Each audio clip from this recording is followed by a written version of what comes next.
Now the 300 to 400cc sport bike segment in India is quickly becoming very hotly contested, and that is a very good thing, because what that means for us enthusiasts means more and more options. And what we have here today are two bikes that claim to be the best in class in what they offer. And if it's not clear already, I'm talking about the naked sport bike segment. So meet the contenders. We have the KTM 390 Duke in its Gen 3 avatar, and we also have the all-new TVS Apache RTR 310. Now this is the naked sibling of the RR 310. It's all new, it packs in a bunch of tech, and its sole purpose is to dethrone that which is clearly the current king.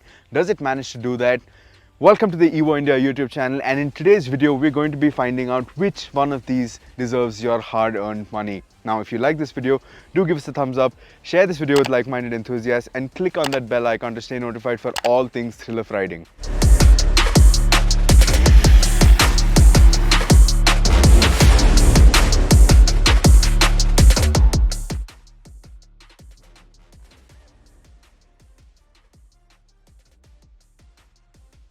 Now let's start with the design of both the bikes. Now design when it comes to naked bikes is genuinely quite polarizing these days. You look at bikes from most manufacturers, you either love it or you hate it. There's rarely any in between, and I think the same holds true for both of these bikes as well. Let's start with the TVS Apache RTR 310. Now this is sharp, it's got all the cuts and creases, it looks like an Apache, and it looks really bold, especially in this color scheme. Now individually, if you break it down, it has a bunch of elements, again like I said, that you may or may not like. Starting with this headlight. Now this looks pretty big in person. It does look okay in the photos, but in person it looks just a little too big, especially when you compare it to the sleek headlight that the KTM 390 Duke has. Now moving behind, again, this has all the right cues for a naked bike, and especially if you look at this section, it looks like it's been inspired from the Ducati Street Fighter, and that's honestly not a bad place to take inspiration from. Now the rest of the design, again, very sharp, very striking, very polarizing. What do you think of the design of the new TVS Apache RTR 310? Let me know in the comment section down below. And the same goes for the Duke as well.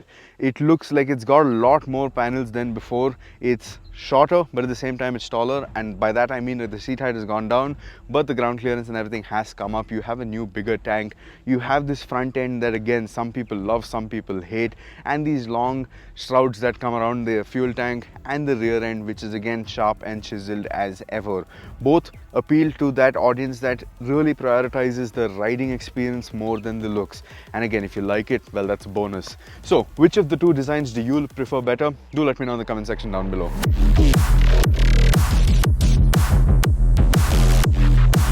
Now let's address the performance of both of these bikes, and performance is pretty much why you're looking at this segment to begin with.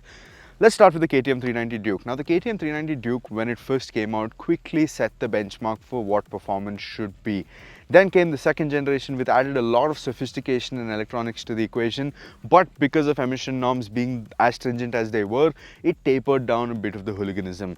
Then the Gen 3 KTM 390 Duke rolls by, and it hopes to address all those problems and bring back the hooligan, not just in the bike but also in the rider, and they have very successfully done that. How, you ask? It starts with this engine. Now this engine is an all-new engine, as KTM tells us. Now to what extent that is true and how new it is and whether or not they've started from the same block as the previous 390 Duke is something I cannot answer, because I'm not an engineer and I don't know what to look at inside, but let's assume it's all new.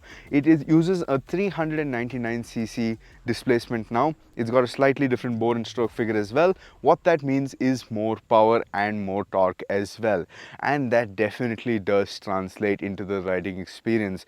Now this again is an electronics driven motorcycle. You have a ride-by-wire system, you have riding modes, you have traction control and ABS, both which are lean sensitive, so this does have an IMU as well, and the overall riding experience is just phenomenal. It really blew our minds when we rode it back during the first rides, and the more I ride it, the more I fall in love with it, because there's only one way to ride this bike, and that is hard. You cannot ride it in a sedate manner, and if you do, it's just not a rewarding experience. But the second you're willing to wring the throttle, this bike will show you a whole new dimension of performance, especially in this segment, and that's exactly what this segment is supposed to be. It's supposed to be a taste of what comes once you cross the big displacement barrier, and this is the perfect bridge for that, in my opinion, and KTM has really succeeded in doing that. The electronics, the riding, the chassis, everything ties together so perfectly to deliver the experience. while being relatively easy to ride. So if I were to sum up the 390 Duke in a metaphor, I would say that this is essentially the result of the first gen 390 Duke marrying the second gen 390 Duke, and this is the offspring, and I couldn't be happier about it. So like I said, the performance on this is just captivating. You can do some real serious speeds. You can cruise at well over 120 kmph and you barely feel it. The engine is just so refined for the kind of performance it packs. Heating is pretty much in check. I mean, of course, this is a high compression, high performance single cylinder engine. Heat is a byproduct of performance and high compression, and there is heat over here. There is no denying that.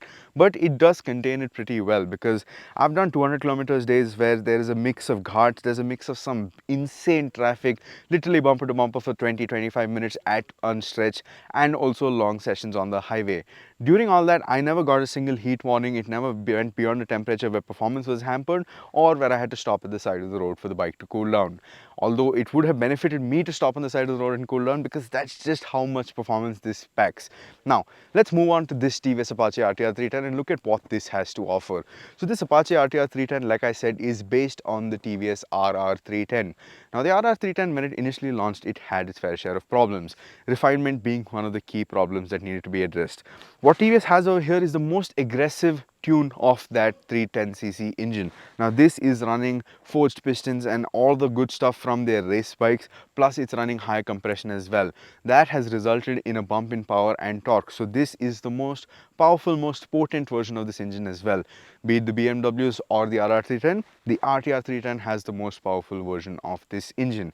And now, to make that a sort of naked bike friendly package, because the RR 310 was a track machine, it was procketed such that it was more fun at a racetrack where you're sitting at higher revs for longer time. But this is a naked bike. This is going to be spending the bulk of its time in the city or in the ghats, and maybe the occasional track day or the highway jaunt as well. So what TVS has done is go up quite a few tooth at the rear sprocket, and that has made the engine a lot peppier, a lot snappier than it was before. The change in sprocketing plus the bump in power makes for quite an engaging little engine. Is it as engaging as the Duke 390? Well, not really, because there's nearly 10 horsepower separating the two, so you have to take that into account. But in its own right, it's quite the nice performing engine when it comes to outright acceleration and the speeds you can maintain. But there is one major problem, and we need to talk about that, and that is the refinement. So I don't know what it is, whether it is the high compression or it is the fact that it has gone up way too many tooth at the rear in the sprocket. The engine is very unrefined. This sort of reminds me of the first gen RR 310, which was plagued with unrefinement, and that's sort of the experience that comes over here. The performance is good, acceleration is there, but there are so many vibrations that sort of overpowers the entire riding experience. You feel vibrations in the seat, you feel vibrations from the pillion seat going straight into your back, you feel vibrations where you're gripping the tank, you feel vibrations on your hand. So that sort of takes away from the entire experience, because truly the rest of the package is really amazing, and I would nearly rate it as good as the KTM 390 Duke were it not for those vibrations. Now, in terms of the gearbox, both are running pretty similar gearboxes in the sense that they both have 6 speeds in their transmission, they both come with a slip and assist clutch, they're both assisted by a bi-directional quick shifter. In the TVS, it's a matter of which variant you get, then you get the bi-directional quick shifter or not, but the KTM has it as stock. Then you also get traction control, you get wheelie control on this Apache, you get cruise control, you get various different modes that you usually find on bikes that cost well over 12 lakhs. So the engine, as nice as it could be, is sort of dulled down by the vibrations, but like I said, the TVS is a powerhouse of electronics, and we'll get to that in a bit. Now I want to talk about what these bikes are like to ride. Let's start with the KTM 390 Duke.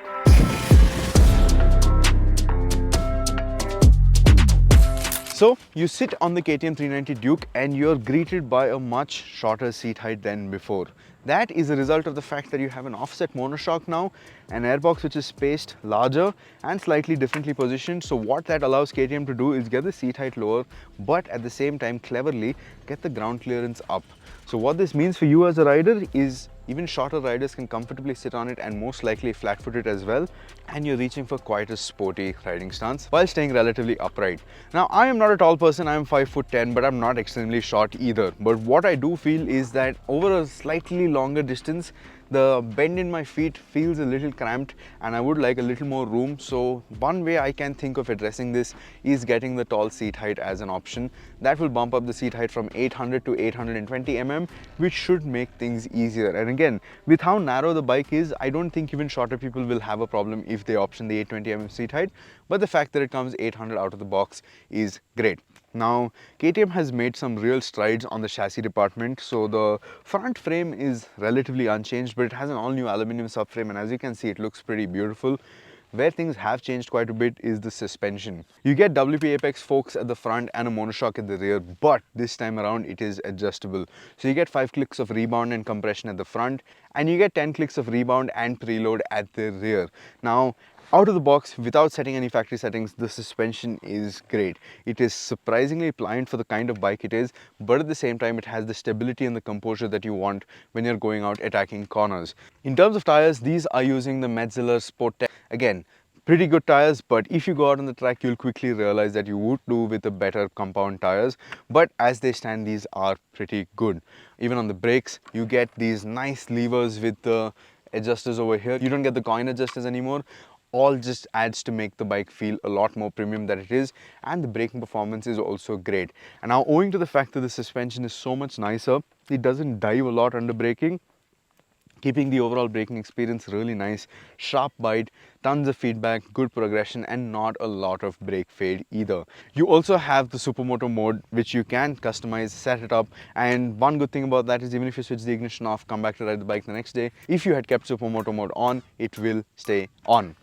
Now let's jump on the RTR 310 and talk about that. Now, talking about the RTR 310, as you can see, immediately it's a more upright stance. It's a little more comfortable. Even the bend in my legs are not so aggressive. Overall, makes for a more comfortable ride. Now, in terms of suspension, you have the suspension that you get on the TVS RR 310, same monoshock as well. But from the factory, you can option the BTO Dynamic Pro Kit, which gives you fully adjustable front and rear suspension. But that also comes at a cost. But as the suspension setup stands, it is just a touch softer than the 390 Duke, but it doesn't rob you of any confidence. The ride is pretty plush, and even when you're attacking the corners with my weight, it doesn't feel dull by any means. It's still pretty sharp, but just not as sharp as the 390 Duke. The brakes are great. You have tons of feedback, tons of bite. Again, adjustable levers, so that's a good thing. Even the RR 310 doesn't get adjustable levers, so that's something to think about. But again, in terms of the ride and handling setup, this is pretty solid. It's fast, it's stable in the corners, and if you do option the Dynamic Pro Kit, which gives you the adjustable suspension, it unlocks a whole new level of performance. But then again, I come back to that engine. Because of the vibrations, it just takes away from the experience quite a bit. So if TVS were to work on that, they'd have quite a solid contender for the 390 Duke on their hands. And these are the differences in specs if you look at the KTM 390 Duke versus the TVS Apache RTR 310. Here's a quick look at what separates the KTM 390 Duke from the TVS RTR 310 if you look at the features. Now let's talk about features, because in today's day and age, when you're looking at a motorcycle of this class, features are a must. The spec sheet apparently matters a lot, and how many features a bike has makes it of more interest or not. So let's start with the KTM 390 Duke. Now the 390 Duke, it gets a lot of features. All the features quite usable. Starting with this new instrument cluster, it uses a glass unit, so it feels a lot more premium than the previous 390 Duke, and it has a bunch of features including a new track mode. Now what track mode unlocks is there is no change in the engine map from the previous mode, but what it does allow is for launch control. So essentially this has a launch control that is on by default when you're in track mode. Build the revs to 7000, dump the clutch, and it will automatically detect that you want to launch the bike, and it will send the power accordingly.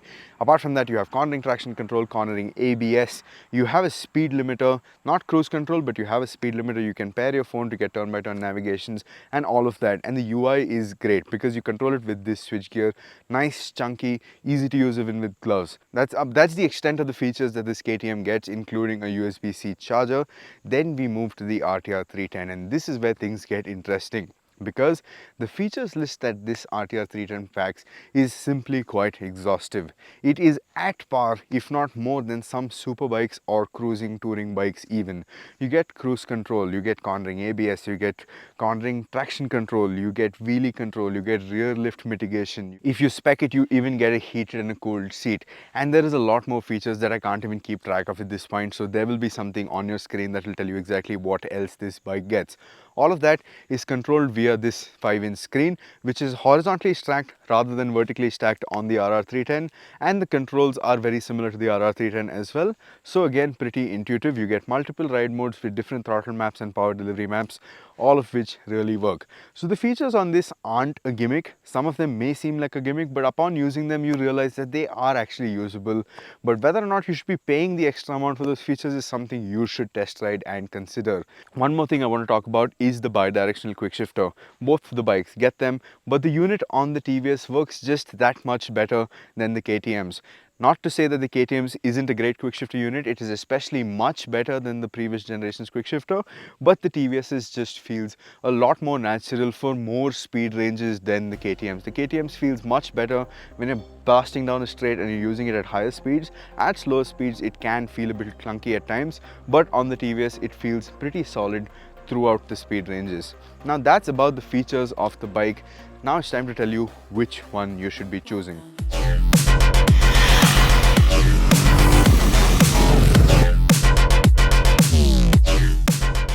Right, so now before telling you which one you should choose, let's look at the prices really quickly. I won't get into the detailed pricing, that will be on your screen, but this thing starts at 2.42 lakh ex-showroom without a quick shifter. If you want one with a quick shifter and in this color scheme, you're paying 2.62 lakhs ex-showroom. Then if you want to add the adjustable suspension, all the fancy electronics and all of that, you're paying roughly 40,000 more. So that brings your ex-showroom price to around 3.03 lakh, but it doesn't end there. If you want the special edition blue color scheme, you're paying another 10,000, but let's assume you're not spending that. And that's when this actually spec meets this KTM 390 Duke. So 3.03 lakh ex-showroom, 3.10 lakh ex-showroom. What is splitting the two bikes? Well, the riding experience. Now this, it not only makes more power, it's the slightly sharper handler. It is a more complete package than this, and the only reason I'm saying that is because of just how vibey that engine is. Plus, like I said, it also has a 10 bhp power deficit that it has to meet for the KTM 390 Duke. So if what you're looking for is a more electronics driven motorcycle, one with all the fancy features and gimmicks, then the TVS Apache RTR is a great place to go because it handles well, it has good amounts of performance, but you will be dealing with a lot of vibrations. But if you want something that is outright fun, that's going to put a smile on your face every time you ride it, that's going to make you a bit of a hooligan, and also is quite the value for money package considering what it gets in terms of kit, performance and the price you're paying for it, I feel the KTM 390 Duke is the winner over here. But that's what I think. What do you think? I'm very curious to know. Let me know in the comment section down below. Which one of these two will you be picking?